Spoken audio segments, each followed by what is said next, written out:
Hello बच्चों, good afternoon. कैसे हो आप लोग? आज हम स्टार्ट करने जा रहे हैं क्लास 12th का एक ऐसा टॉपिक जिसको हम बोलते हैं इन्वर्स ट्रिग्नोमेट्रिक फंक्शंस। बच्चों, ये टॉपिक स्टार्ट करने का मेरा रीज़न, मैं जल्दी से जल्दी आपको कैलकुलस कराना चाहता हूँ। कैलकुलस आप समझ ही गए होंगे, 12th क्लास में मैक्सिमम पार्ट को ये कवर करता है और आईआईटी जेईई में भी इसके क्वेश्चंस आते हैं। बच्चों, मैं इसमें इन्वर्स ट्रिग्नोमेट्रिक फंक्शंस की बात करूँगा। इन्वर्स ट्रिग्नोमेट्रिक फंक्शंस को समझने से पहले हमें बहुत अच्छे से पता होना चाहिए डोमेन और रेंज के बारे में। बच्चों, मैं ये चैप्टर भी पढ़ाऊँगा आपको फंक्शंस, लेकिन मैं पहले कैलकुलस कराना चाह रहा हूँ। बस बेसिक ये समझ लिए डोमेन रेंज हम फंक्शंस के लिए कैसे पढ़ते हैं। Suppose we have a function, मैंने एक फंक्शन लिखा f x equals to x upon x minus two. मैंने आपसे पूछा इसका डोमेन फाइंड करो, तो डोमेन क्या होता है, एक्स की वजह से वैल्यू अनडिफाइंड नहीं होनी चाहिए, यानी इसकी वैल्यू जीरो नहीं होनी चाहिए, यानी कि ये टू नहीं होना चाहिए। ये तो उसका क्या हो गया बच्चों, डोमेन हो गया। यानी डोमेन की मैं बात करूँगा तो मैं क्या लिखूँगा, डोमेन आर माइनस टू। मतलब अगर मैं डेफिनेशन की बात करूँ तो क्या बोला मैंने बोला well define value of x. ठीक है ना बच्चों? अगर मान लो हमें इसी में रेंज पूछा जाता तो एफ एक्स को हम क्या लिख लेते हैं रेंज के लिए, Y is equals to x upon x minus two, cross multiply किया तो क्या आ गया, X Y minus two Y is equals to X. जो equation Y is equals to की फॉर्म में थी उसको एक्स इज इक्वल्स टू की फॉर्म में लाएंगे, एक्स को यहाँ लेकर आए, X Y minus X is equals to two Y. Now हमने क्या किया, इन दोनों में से एक्स कॉमन लिया, क्या बचा, y minus one is equals to two Y. यहाँ से x की वैल्यू क्या आई, two Y upon Y minus one.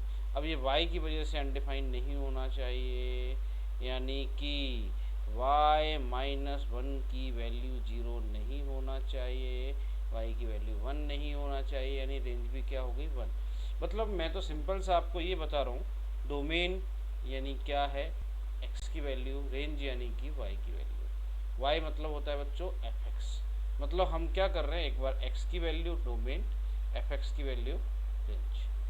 बच्चों, अब हम इन्वर्स ट्रिग्नोमेट्रिक फंक्शंस पे इसको अप्लाई करेंगे। तो इन्वर्स ट्रिग्नोमेट्रिक फंक्शन से पहले हम पढ़ेंगे क्या बच्चों, ट्रिग्नोमेट्रिक फंक्शंस। देखो स्टूडेंट्स, ये क्लास 11th का टॉपिक है। जो पढ़ के आया हो अच्छी बात है, नहीं आया हो तो वापस से समझ लेना एक बार। मैं इस टॉपिक नहीं पढ़ाने बैठा हूँ आपको, मैं तो केवल और केवल आपको इनके डोमेन और रेंज के बारे में बता दूँ। ठीक है बच्चों, एक बार और समझ लेते हैं। यहाँ पे मैं एक्सेस ले लेता हूँ, ये एक्स एक्सिस बच्चों, और ये वाई एक्सिस। ठीक है बच्चों, देखो मैंने यहाँ पे ले लिया ज़ीरो, यहाँ ले लिया 90 डिग्री यानी कि पाई बाई टू, यहाँ ले लिया 180 डिग्री यानी पाई, यहाँ ले लिया 3 पाई बाई टू, यहाँ पर अगेन 2 पाई बच्चों, यहाँ पर 5 पाई बाई टू, यहाँ पर 3 pi, 7 pi by two and so on. Similarly बच्चों यहाँ पर so on, 0 2 pi 4 pi 6 pi 8 pi, 0 2 4 6 even number आ रहे हैं तो मैं इसको लिख देता हूँ क्या, 2n पाई। यहाँ पर और नंबर आ रहे हैं तो मैं लिख देता हूँ 2n+1 पाई। यहाँ पर पाई by to 5 pi by to, तो मैं इसको क्या लिख सकता हूँ, मैं लिख सकता हूँ क्या, 4n+1 कि n+4। एक बार चेक कर लेते हैं, n की वैल्यू जब मैं ज़ीरो लूँगा तो मिलेगा, n की वैल्यू जब हम जीरो लेंगे तो क्या मिलेगा,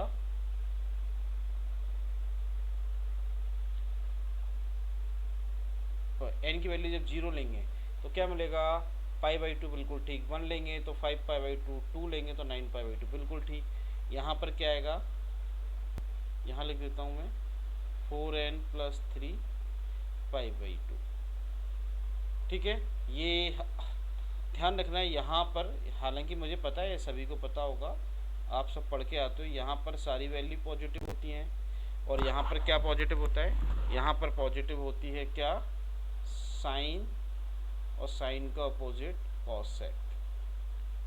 बाकी चारों ट्रिग्नोमेट्रिक रेशियोज कैसे होते हैं? नेगेटिव। सिमिलरली यहाँ पर बच्चों, यहाँ पर टेन और cot positive and other trigonometric ratios negative होते हैं। यहाँ पर sec and cosec positive, other trigonometric ratios negative. ऐसा भी हम पढ़ते आए हैं कि जो वैल्यू यहाँ 0 होती है वो 180 पर भी 0 होती है, जो वैल्यू यहाँ 1 होती है वो यहाँ -1 होती है। जैसे cos 0 अगर 1 होता है तो cos 180 -1 होगा, और जो वैल्यू यहाँ पर अनडिफाइन होती है वो डेफिनेटली यहाँ पर भी अनडिफाइन होगी, बट माइनस ले लेते हैं। यहाँ पर भी सिमिलरली 0, 1 और इन्फिनिटी रिस्पेक्टिवली क्या हो जाएंगी? 0, -1 और -इन्फिनिटी। इन्हीं को ध्यान में रखते हुए हम यहाँ पे बना लेते हैं, हमारे पास ट्रिग्नोमेट्रिक फंक्शंस ले लेते हैं, ठीक है, ट्रिग्नोमेट्रिक रेशियोज ले लेते हैं। मैं देखो एक लाइन यहाँ ले लेता हूँ डोमेन के लिए, एक यहाँ ले लेता हूँ रेंज के लिए, ठीक है बच्चों, ठीक है। हमारे पास ट्रिग्नोमेट्रिक रेशियोज क्या क्या हैं? हमारे पास ट्रिग्नोमेट्रिक रेशियोज हैं, मैं लिख रहा हूँ, मतलब fx is equals to sine x, similarly fx is equals to cos x, similarly fx is equals to tan x, fx is equals to cot, fx is equals to sec and fx is equals to cos x. और सभी ध्यान से सुनना, यहाँ पे n की value मैं whole number से ले रहा हूँ, 0, 1, 2, 3 एंड सो ऑन। अच्छा, हमारे पास साइन, अब मैं यहाँ पे लिख रहा हूँ क्या? इनके डोमेन। बच्चों साइन एक्स क्या बताया डोमेन? मैंने डोमेन बताया well defined value of x, ठीक है। अगर मैं यहाँ पर साइन में हमने बस एक सिंपल सी बात ये भी ध्यान रखना, 90 डिग्री तक की वैल्यूज़ में आपको पता होना चाहिए कि कौन सा ट्रिग्नोमेट्रिक रेशियो कहाँ अनडिफाइन होता है, कौन सा ट्रिग्नोमेट्रिक रेशियो कहाँ पर डिफाइन होता है। वो भी मैं लिख लेता हूँ, दो एंगल्स के लिए लिख लेता हूँ केवल, sine, cos, tan, cot, sec and cosec. दो एंगल का मतलब 0 या 90, इसको 0 या π/2 में बोल सकता हूँ। यही क्यों लिए? क्योंकि हम जानते हैं साइन 0 पे 0, 90 पे 1, कॉस 1 और 0, टेन 0 और अनडिफाइन, कॉट अनडिफाइन और 0, सेक 1 और अनडिफाइन, और कॉसेक अनडिफाइन और 1। इनके अलावा तो कोई अनडिफाइन आता नहीं है। अगर फर्स्ट क्वाड्रेंट में कोई वैल्यू अनडिफाइन नहीं है तो वो कहीं भी अनडिफाइन नहीं होगी, यानी डोमेन क्या चलेगा? आर, और इसी को मैं ले सकता हूँ -इन्फिनिटी से इन्फिनिटी तक। सिमिलरली मैं बात करता हूँ कॉस की, कॉस में मैं क्या लिखूँ? कॉस भी कहीं अनडिफाइन नहीं होता, तो उसको मैं क्या लिख सकता हूँ? आर और -इन्फिनिटी से इन्फिनिटी। टेन की बात करूँ, टेन में अनडिफाइन होता है कहाँ पर? 90 पर, और मैंने आपको बताया जो वैल्यू 90 पर अनडिफाइन होगी वो यहाँ भी अनडिफाइन होगी, यानी 10 का डोमेन कोई भी चलेगा, बट कौन सी वैल्यू नहीं आएंगी? r -2n + 1 π/2। कैसे पता? r की वैल्यू 0 लूँगा तो π/2, n की वैल्यू 1 लूँगा तो 3π/2, 2 लूँगा तो 5π/2, इसी तरीके से चलता रहेगा। मतलब ये वैल्यूज़ पॉसिबल नहीं है। कॉट में देखें अनडिफाइन कहाँ पर होता है? 0 पर। जो वैल्यू 0 पर अनडिफाइन होती है वो 180 पर भी होगी, यानी इस पूरी लाइन पर अनडिफाइन होगी, 0, π, 2π, 3π, 4π, यानी डोमेन की क्या करें हम? r - n π, इसको रिमूव कर दें। सेक की बात करें बच्चा, सेक कहाँ पर पॉजिटिव? सेक की वैल्यू कहाँ से? 1 से इन्फिनिटी तक है, यानी अनडिफाइंड कहाँ पर है? 90 पर, यानी π/2 पर, यानी 10 की तरह चलेगा, r - 2n + 1 π/2। कॉट की तरह चलेगा कॉसेक, क्यों? क्योंकि 0 पर है तो 0π, 2π, 3π, यानी ये सारी वैल्यूज को हटाना है। मेरी बात ध्यान से समझना सभी लोग, ये मोस्ट इम्पॉर्टेंट पार्ट है मैथमेटिक्स का। ये चैप्टर में समझने के लिए बहुत कुछ मिलने वाला है जो हम एग्ज़ाम्स के लिए करने वाले हैं। अब बात करते हैं रेंज की। रेंज में भी हमने वैल्यू कहाँ से कहाँ तक पढ़ी है? 0 से 1 तक पढ़ी है। किसी न किसी क्वाड्रेंट में यही वैल्यू निगेटिव हो जाती है, जैसा हमें पता है थर्ड और फोर्थ में साइन नेगेटिव होना है, यानी मैं एक एक्सेस और ले लेता हूँ समझने के लिए, एक एक्सेस और ले लेता हूँ।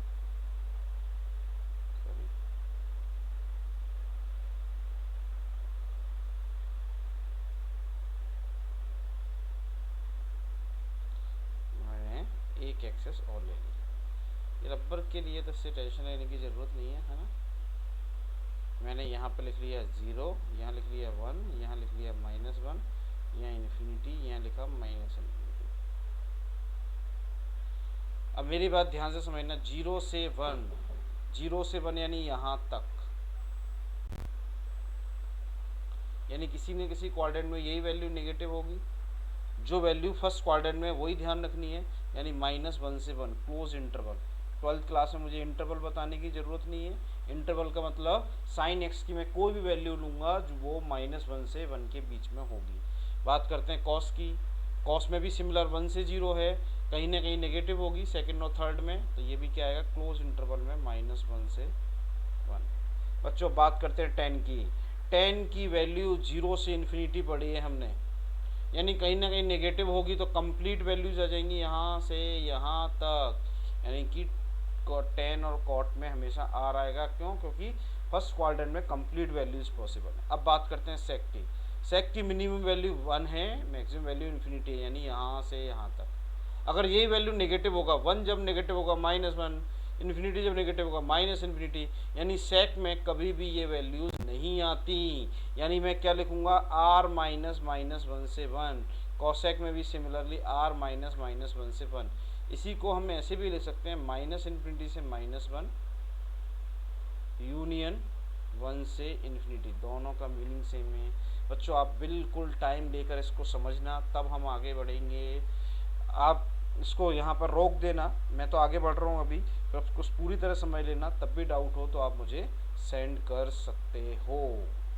ओके स्टूडेंट्स, ठीक है बच्चों, अभी भी हमने 12th क्लास का टॉपिक स्टार्ट नहीं किया। अब मैं स्टार्ट कर रहा हूँ जिसको हम बोलेंगे इनवर्स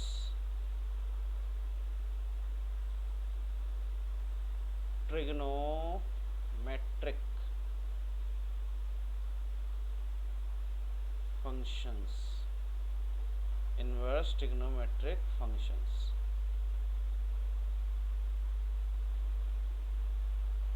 ठीक है। इनवर्स ट्रिग्नोमेट्रिक फंक्शंस के लिए अभी मैं एक्सेस ले लेता हूँ। अब हमारे पास फंक्शंस क्या हैं? अब हमारे पास फंक्शंस हैं क्या, fx is equals to sine inverse x, fx is equals to cos inverse x, fx is equals to tan inverse x, fx is equals to cot inverse x, fx is equals to sec inverse x और cosec inverse x। जो अभी 12th में आए वो मेरी बात ध्यान से समझना, ध्यान रखना। ये चैप्टर भी मैं एडवांस तक पढ़ाऊँगा, अभी तो मैंने स्टार्ट किया है। फर्स्ट ऑफ ऑल हमारे दिमाग में आता है कि साइन इनवर्स x या किसी भी ट्रिग्नोमेट्रिक रेशियो को हम क्या ये लिख सकते हैं? बिल्कुल नहीं, ठीक है। क्या हम इसको ये लिख सकते हैं साइन 1/x? बिल्कुल नहीं। क्या हम इसको लिख सकते हैं कॉसेक इनवर्स x? बिल्कुल नहीं। तो फिर क्या है? ये है, जैसे मैंने लिखा x is equals to sine theta, तो इनवर्स ट्रिग्नोमेट्री ये थीटा है, एंगल है। क्या है? एंगल। तभी तो हम लिखेंगे इसको क्या लिख सकते हैं हम? Sine inverse x is equals to theta. समझ गए? यानी इनवर्स ट्रिग्नोमेट्रिक क्या है? एंगल है, ठीक है। इसमें समझ लेते हैं, फिर से हम एक्सेस लेकर समझ लेते हैं इसको। मैंने एक x एक्सिस ली, एक y एक्सिस ली, ठीक है। यहाँ पर लिया 0, यहाँ लिया सॉरी एक्सेस ले रहे हैं ना,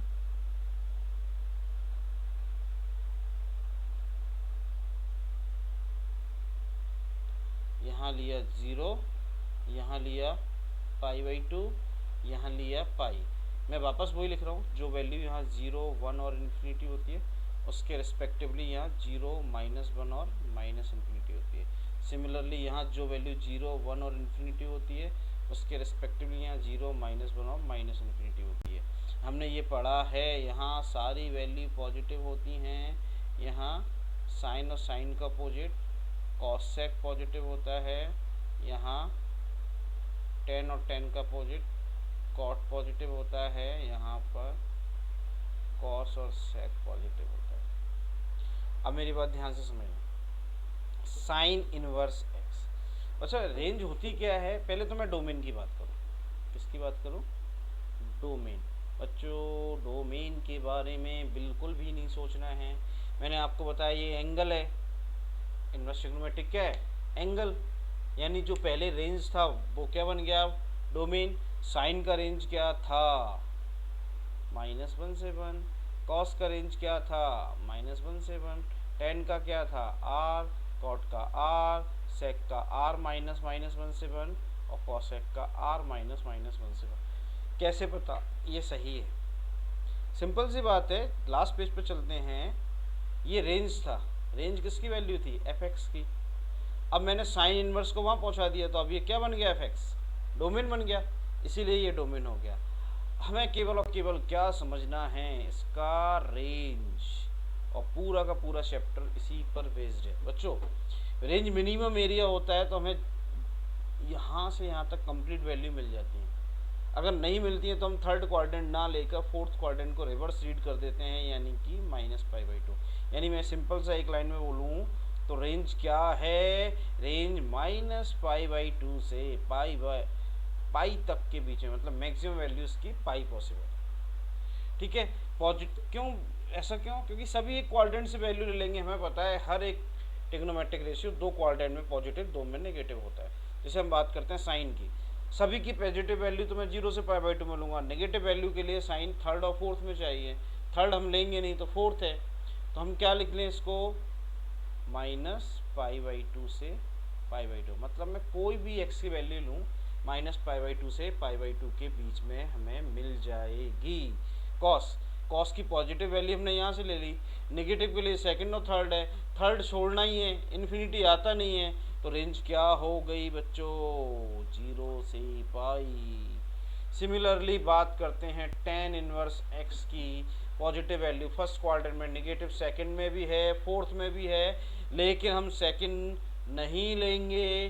क्यों? क्योंकि बीच में 90 आता है, 90 पे इन्फिनिटी होता है। अब दिमाग में आता है सर फोर्थ लोगे तो ये दोनों ही आ जाएंगे। बिल्कुल आ जाएंगे, लेकिन हम ओपन इंटरवल में ले लेते हैं -π/2 से π/2 के बीच।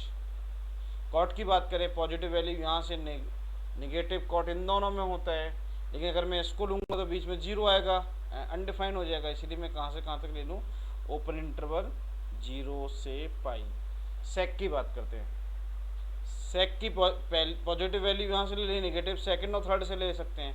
थर्ड लेना नहीं है, सेकंड ही लेंगे, यानी कि 0 से पाई, लेकिन π/2 को छोड़ना पड़ेगा। क्यों? क्योंकि बीच में π/2 पर ये अनडिफाइन होता है। कॉसेक की पॉजिटिव वैल्यू फर्स्ट क्वाड्रेंट से, नेगेटिव वैल्यू थर्ड और फोर्थ, थर्ड लेना नहीं है, फोर्थ से ले लेंगे, लेकिन बीच में 0 है तो उसको रिमूव कर देंगे।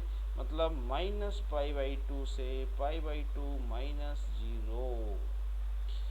पूरा का पूरा चैप्टर जो बेस्ड है वो इसी पार्ट पर बेस्ड है। ठीक है ना? किस पर बेस्ड है स्टूडेंट्स? ये बेस्ड है रेंज पर।